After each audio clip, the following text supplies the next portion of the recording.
നമ്മൾ വന്യജീവി ആക്രമണവുമായി ബന്ധപ്പെട്ട് നിരവധി പ്രതിഷേധ ശബ്ദങ്ങൾ നമ്മൾ കേട്ടു. അപ്പോൾ ഇടുക്കിയിൽ വോട്ട് ചോദിക്കാൻ ചെല്ലുന്ന സമയത്ത് നിങ്ങളുടെ വനംവകുപ്പ് മന്ത്രിയുടെ ഭാഗത്തു നിന്ന് വീഴ്ചയുണ്ടായിട്ടുണ്ടെന്ന് പല കർഷകരും കരുതുന്നുണ്ട്.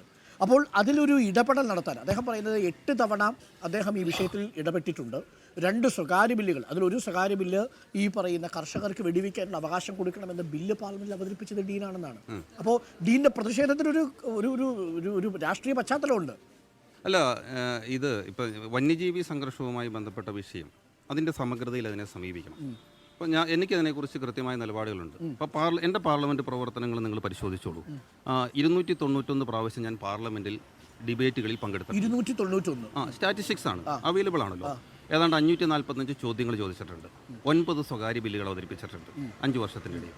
അപ്പോൾ ഇത്രയും പ്രവർത്തനങ്ങളുടെ ഇടയിൽ ആ സ്റ്റാറ്റിസ്റ്റിക്സുകൾ എടുത്ത് നോക്കിക്കോളൂ. അതിനകത്ത് ചോദ്യങ്ങൾക്കകത്ത്, അതിനകത്ത് എൻ്റെ പ്രസംഗങ്ങൾക്കകത്ത്, അല്ലെങ്കിൽ ഇടപെടലുകൾ, പ്രസംഗം മാത്രമല്ല ഇടപെടലുകൾക്കകത്ത്, അതോടൊപ്പം തന്നെ സ്വകാര്യ ബില്ലുകൾ, ഇതിനകത്തെല്ലാം നമ്മൾ പറഞ്ഞിട്ടുള്ള എന്താണ്, ഈ പറയുന്ന പരിസ്ഥിതിയുമായി ബന്ധപ്പെട്ടും വന്യജീവികളുമായി ബന്ധപ്പെട്ടുള്ള വിഷയങ്ങളാണ്. ക്യാരിങ് കപ്പാസിറ്റി അസസ് ചെയ്ത് ഓരോ വാഹകശേഷിക്കുള്ളിലേക്ക് കാട്ടിനുള്ളിൽ വന്യജീവികളെ നിലനിർത്തണം എന്ന ആവശ്യം പാർലമെന്റിനുള്ള ഒരു പക്ഷേ ആദ്യമായി ഉന്നയിക്കുന്നത് ഞാനാണ്. മുഴുവൻ ഇന്ത്യയിലുള്ള മുഴുവൻ ഈ മേഖലയിലുള്ള ആളുകൾ നമ്മൾ പിന്തുണയ്ക്കുകയാണ്. അതുപോലെ തന്നെ എൻവയറമെന്റൽ കൊളോണിയലിസം എന്ന വാക്ക് പാർലമെന്റിൽ ആദ്യം ഒരു പക്ഷേ പറയുന്നത് ഞാനാണ്.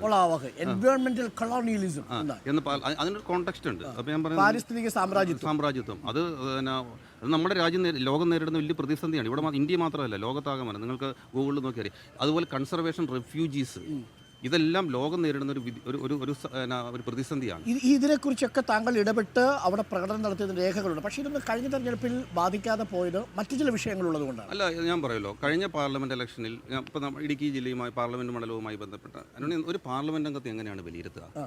ഈ മണ്ഡലവുമായി ബന്ധപ്പെട്ട് ജനങ്ങളുമായി ബന്ധപ്പെട്ട് നേരിടുന്ന വിഷയങ്ങളിൽ എത്രത്തോളം ഇടപെടുന്നു, എത്രത്തോളം നിലപാടുകൾ സ്വീകരിക്കുന്നു, ആ വിഷയങ്ങൾ പരിഹരിക്കുന്നതിന് വേണ്ടി ശ്രമിക്കുന്നു. ഇപ്പോൾ ഞാൻ എൻ്റെ പാർലമെൻറ്റ് 5 വർഷത്തെ പ്രവർത്തന കാലത്തിൻ്റെ ഇടയിൽ ഇവിടെ ഇടുക്കി ജില്ലയുമായി ബന്ധപ്പെട്ടാണ്. ഇപ്പം പഞ്ചായത്ത് റോഡിൽ കുഴിയുണ്ടെങ്കിൽ പോലും MP വിളിക്കുകയും MP ഇടപെടുകയും ചെയ്യുമായിരുന്നു.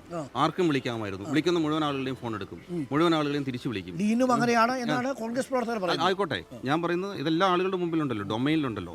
അപ്പം ഇത് പ്രവർത്തിക്കും, ഇടപെടുകയും ചെയ്യുമായിരുന്നു. അപ്പോൾ ഈ പാർലമെൻറ്റ് മണ്ഡലത്തിൻ്റെ പ്രത്യേകിച്ച് 2017 ഇത് പ്രളയത്തിൽ തകർന്നു പോയതിനു ശേഷം ഇതിനെ സമഗ്രമായി ഇതിനെ പുനരുജ്ജീവിപ്പിക്കുന്ന പ്രവർത്തനങ്ങൾ അതിന് കൃത്യമായി നേതൃത്വപരമായി പങ്കുവഹിച്ചു. മാത്രമല്ല, ഈ മണ്ഡലവുമായി ബന്ധപ്പെട്ടും ജില്ലയുമായി ബന്ധപ്പെട്ടുള്ള വിഷയങ്ങൾ എല്ലാ ഗവൺമെൻറ്റിൻ്റെ പ്രധാനപ്പെട്ട മീറ്റിങ്ങുകളിൽ കൃത്യമായി പങ്കെടുക്കും, കൃത്യമായി നിലപാടെടുക്കും. ഉദ്യോഗസ്ഥ സംവിധാനത്തെ കൂടെ നിർത്തിക്കൊണ്ട് ആ വിഷയങ്ങൾ പരിഹരിക്കുന്നത്. അതായത് അപ്പോൾ താങ്കൾ 2 MPമാരുടെയും പ്രകടനത്തെ ജനങ്ങൾക്ക് വിട്ടുകൊടുക്കുന്നു, അത് വീണ്ടും അവതരിപ്പിക്കും ആ കണക്കുകൾ പാർലമെന്റിൽ. ചോദ്യത്തിലേക്ക് വരാം. അപ്പോൾ കഴിഞ്ഞ തെരഞ്ഞെടുപ്പിനെ സംബന്ധിച്ച് അപ്പോൾ അത് മാത്രമല്ല, വികസന കാര്യങ്ങൾ, വികസനത്തിനപ്പുറത്ത് ജില്ലയുമായി ബന്ധപ്പെട്ട് ജനങ്ങൾ നേരിടുന്ന പ്രതിസന്ധികളുണ്ട്. നിങ്ങൾ ഈ പറഞ്ഞ വനം വകുപ്പുമായി ബന്ധപ്പെട്ട് സമാന്തര സർക്കാരായി വനം വകുപ്പ് പ്രവർത്തിക്കുന്നു എന്ന് തിരുവഞ്ചൂർ രാധാകൃഷ്ണൻ മന്ത്രിയായിരിക്കുന്ന സമയത്ത് ആദ്യം പറഞ്ഞത് ഞാനാണ്. തിരുവഞ്ചൂർ രാധാകൃഷ്ണനുമായിട്ട് ഒരു ഫേസ് ഓഫ് ഉണ്ടായി, നിങ്ങൾ ഓർക്കുന്നുണ്ടാവുമല്ലോ. ഞാൻ അതേ നിലപാടിൽ തന്നെ ഉറച്ചു നിൽക്കുന്നോന്നോ? ഞാൻ പറയുന്നത് ഒരു വിട്ടുവീഴ്ച ഇല്ലാതെയാണല്ലോ നിൽക്കുന്നത്. ഇതൊരു സമാന്തര സംവിധാനമായി ഇത് പോവുകയാണ്. വനം വകുപ്പ് മാറുന്നു. ഒരു പടി കൂടി കടന്ന് ഞാൻ പറഞ്ഞാൽ, വനം വകുപ്പ് മന്ത്രിയൊക്കെ യഥാർത്ഥത്തിൽ ഇതിൽ വളരെ ക്വിക്കായിട്ട് റാപ്പിഡായിട്ട് ആക്ഷൻ എടുക്കേണ്ട മന്ത്രിയാണ് വനംവകുപ്പ് മന്ത്രി. അദ്ദേഹം പക്ഷേ കാര്യങ്ങൾ അവതരിപ്പിക്കുന്നത് പോലും വളരെ ശാന്തമായിട്ടാണ്. അത് ഓരോരുത്തരുടെ ശൈലിയിലാണ്. ഞാനിപ്പോൾ ചോദിച്ചാൽ വനം വകുപ്പിൻ്റെ ഞാൻ പറയുമ്പോൾ മന്ത്രിയുടെ പെർഫോമൻസ് എന്ന് പറയുന്നത്, മന്ത്രി എന്ന് പറയുന്നത് പൊളിറ്റിക്കൽ എക്സിക്യൂട്ടീവിൻ്റെ ഹെഡാണ്, പൊളിറ്റിക്കൽ എക്സിക്യൂട്ടീവാണ്. അരുണ് ഈ അഡ്മിനിസ്ട്രേറ്റീവ് ലോയിലും ഇതിനകത്ത് കൃത്യമായി അറിയാവുന്ന ഒരാളെന്നുള്ള നിലയ്ക്ക് പൊളിറ്റിക്കൽ എക്സിക്യൂട്ടീവിന് ഇപ്പോൾ നിൽക്കുന്ന എക്സിക്യൂട്ടീവ് ഉണ്ട്.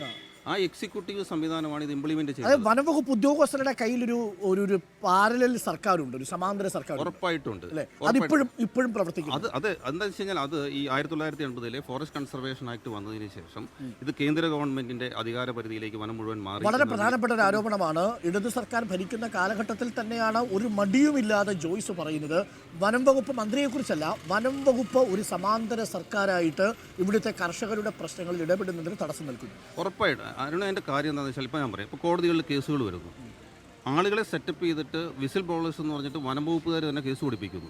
എന്നിട്ട് കോടതികളിൽ ആ കേസിന് അനുകൂലമായിട്ടുള്ള സ്റ്റേറ്റ്മെൻറ്റുകൾ വനം വകുപ്പുകാർ തന്നെ കൃത്യമായി പ്ലാൻ ചെയ്ത് കോടതിയിൽ കൊണ്ടുചെല്ലുന്നു. അപ്പോൾ കോടതിയെ സംബന്ധിച്ചിടത്തോളം കോടതിയുടെ മുമ്പുള്ള വസ്തുതകളുടെ അടിസ്ഥാനത്തിൽ കോടതികൾ വിധി പ്രഖ്യാപിക്കുന്നു. അങ്ങനെ സൃഷ്ടിച്ചെടുക്കപ്പെടുന്ന വിധിന്യായങ്ങൾ കോടതി വിധികളാണ് എന്ന് പറഞ്ഞ് പൊളിറ്റിക്കൽ എക്സിക്യൂട്ടീവിനെയും രാഷ്ട്രീയ നേതൃത്വത്തെയും ജനങ്ങളെയും തെറ്റിദ്ധരിപ്പിച്ചുകൊണ്ട് നടപ്പിലാക്കാൻ ശ്രമിക്കുന്നു. ഇതൊരു വസ്തുതയാണ്. അപ്പോൾ ആ നിലപാടിൽ നിന്ന് ഒരു ഇഞ്ചും പിന്നോട്ട് പോയിട്ടില്ല. മാത്രമല്ല ഇതിനെതിരെ കൃത്യമായ നിലപാടുകൾ കോടതിക്കകത്തും പുറത്തും പാർലമെന്റിനകത്തും രാഷ്ട്രീയ നേതൃത്വത്തോടും എല്ലാ കാലത്തും സ്വീകരിച്ചിട്ടുള്ള ഒരാളാണ് ഞാൻ. അതിനുവേണ്ടിയാണ് ഒരു ഘട്ടത്തിൽ മന്ത്രി തിരുവഞ്ചൂർ രാധാകൃഷ്ണൻ എനിക്കത് അദ്ദേഹത്തിന്റെ കോളറെ പിടിച്ച് മുണ്ട് മടക്കി കുത്തി എന്നുള്ള ആരോപണമൊക്കെ എനിക്കെതിരെ ഉന്നയിച്ച് നിങ്ങൾ ഓർക്കുന്നുണ്ട്. ഒരു കാര്യം ഞാൻ പറയാം, ഇനിയും അതുപോലത്തെ സാഹചര്യം ഉണ്ടായാൽ ഒരു സംശയവും വേണ്ട. ശശീന്ദ്രന്റെ കോളറി പിടിക്കും. അല്ല, എ കെ ശശീന്ദ്രന്റെ കോളറി പിടിക്കുമെന്നുള്ളതല്ല, ഒരു സംശയവും വേണ്ട. ഇവിടുത്തെ ജനങ്ങൾ അവരുടെ ജീവിക്കാനുള്ള അവകാശത്തിന്റെ മേലുള്ള കടന്നുകയറ്റം ആരുടെ ഭാഗത്തുനിന്നുണ്ടായാലും മുണ്ട് മടക്കി കുത്തുക തന്നെ ചെയ്യും. അതാണ് നമുക്ക് ജോയ്സ് ജോർജിന് ഇടുക്കി മണ്ഡലത്തിന് കൊടുക്കാനുള്ള ഉറപ്പ്. ഞാൻ നമുക്ക്